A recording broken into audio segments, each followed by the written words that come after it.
Assalamualaikum warahmatullahi wabarakatuh. Alhamdulillahirabbil alamin. Allahumma shalli ala sayyidina Muhammad. Sahabat beriman yang dirahmati oleh Allah, berbicara tentang malaikat Allah, mungkin tidak banyak dari kita yang mengetahui perihal tugas dan juga apa yang dikerjakannya. Yang selama ini kita hanya mengetahui tugas-tugas dari malaikat yang pernah kita dapatkan di waktu sekolah. Misalnya adalah tugas dari malaikat Jibril, yakni sebagai penyampai wahyu. Tugas dari malaikat Mikail adalah sebagai pemberi rezeki kepada seluruh makhluk hidup di bumi, dan lain seterusnya. Selain daripada itu, ternyata ada tugas lain dari malaikat Allah yang mungkin tidak pernah kita sadari, yakni mendoakan manusia atau umat muslim yang mengerjakan kebaikan. Lalu, apa keuntungannya jika kita didoakan oleh para malaikat? Ketahuilah, wahai saudaraku semuanya, doa yang kita panjatkan akan jauh lebih cepat dikabulkan oleh Allah Subhanahu wa Ta'ala. Karena kita semua tahu, malaikat adalah makhluk Allah yang tak pernah ingkar dan yang paling dekat kepada Allah.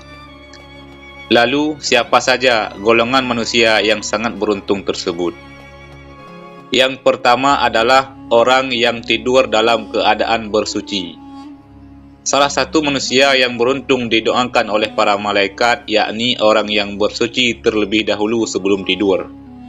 Kebiasaan ini memang terlihat mudah, akan tetapi cukup sulit untuk dikerjakan.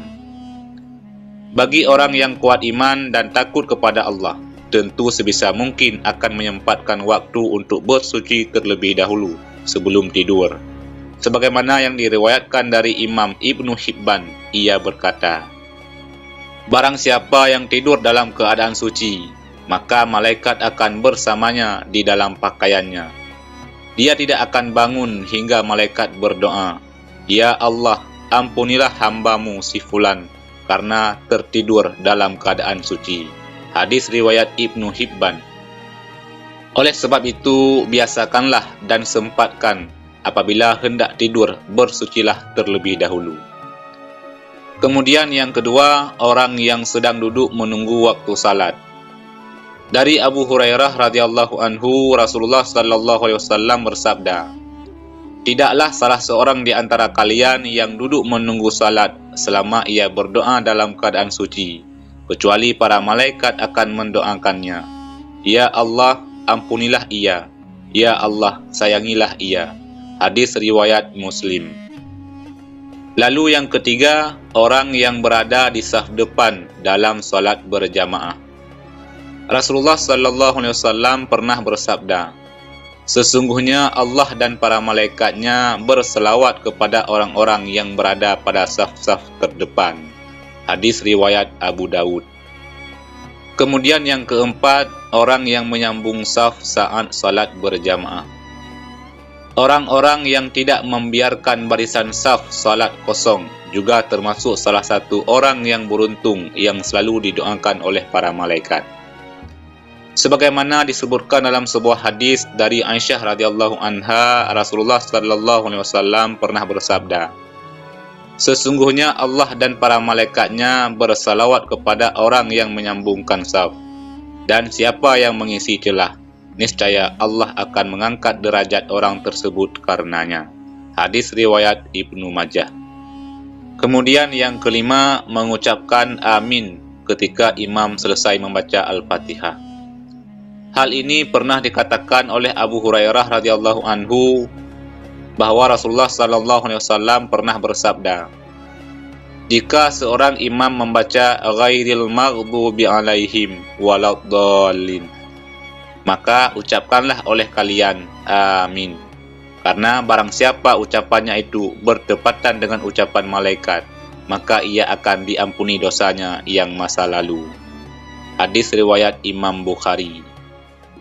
Lalu yang keenam, orang yang duduk di tempat salatnya setelah selesai salat. Mungkin ini yang sering kita lupakan saat selesai salat, yakni langsung berpindah tempat untuk bersandar atau sekedar mencari tempat yang lebih luas.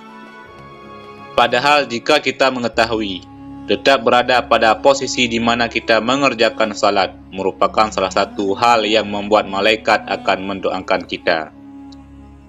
Dari Abu Hurairah radhiyallahu anhu, Rasulullah sallallahu alaihi wasallam bersabda, para malaikat akan selalu berselawat, berdoa kepada salah satu di antara kalian selama ia ada di dalam tempat salat di mana ia melakukan salat, selama ia belum batal wuduknya.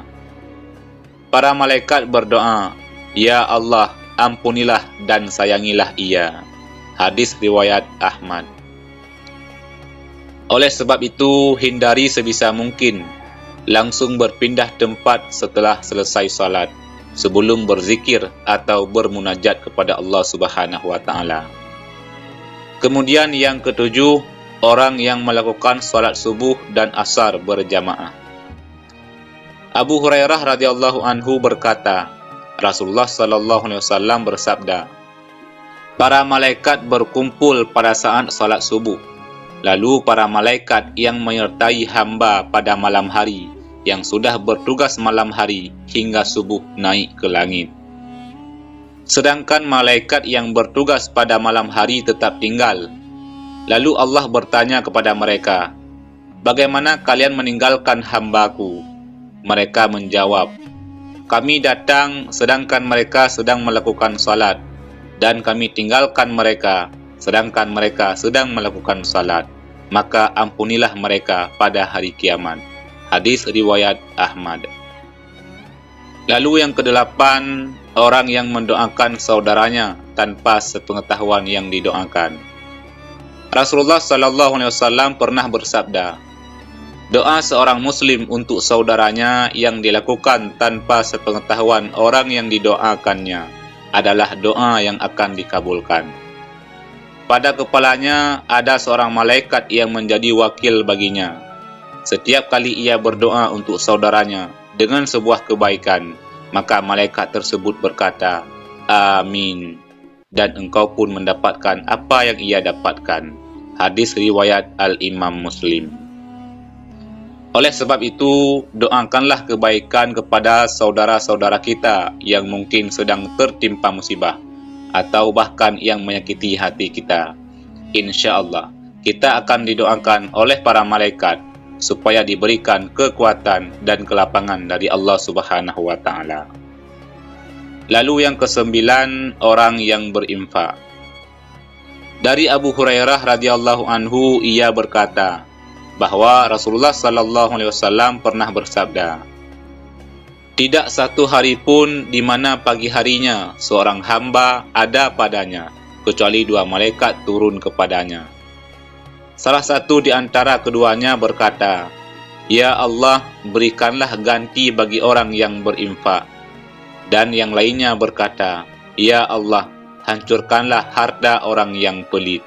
Hadis riwayat Bukhari dan Muslim. Lalu yang ke-10, orang yang makan sahur. Dari Abdullah bin Umar, ia berkata bahwa Rasulullah sallallahu alaihi wasallam bersabda, sesungguhnya Allah dan para malaikatnya berselawat berdoa kepada orang yang sedang makan sahur. Hadis riwayat Ibnu Hibban dan Imam At-Tabrani. Lalu yang ke-11, orang yang menjenguk orang sakit. Dari Ali bin Abi Thalib, ia berkata bahwa Rasulullah sallallahu alaihi wasallam pernah bersabda, tidaklah seorang mukmin menjenguk saudaranya kecuali Allah akan mengutus 70.000 malaikat untuknya yang akan berselawat kepadanya di waktu siang kapan saja hingga sore dan di waktu malam kapan saja hingga subuh. Hadis riwayat Ahmad. Kemudian yang ke-12, orang yang mengajarkan kebaikan kepada orang lain. Rasulullah sallallahu alaihi wasallam bersabda, keutamaan seorang alim atas seorang ahli ibadah bagaikan keutamaanku atas seorang yang paling rendah di antara kalian.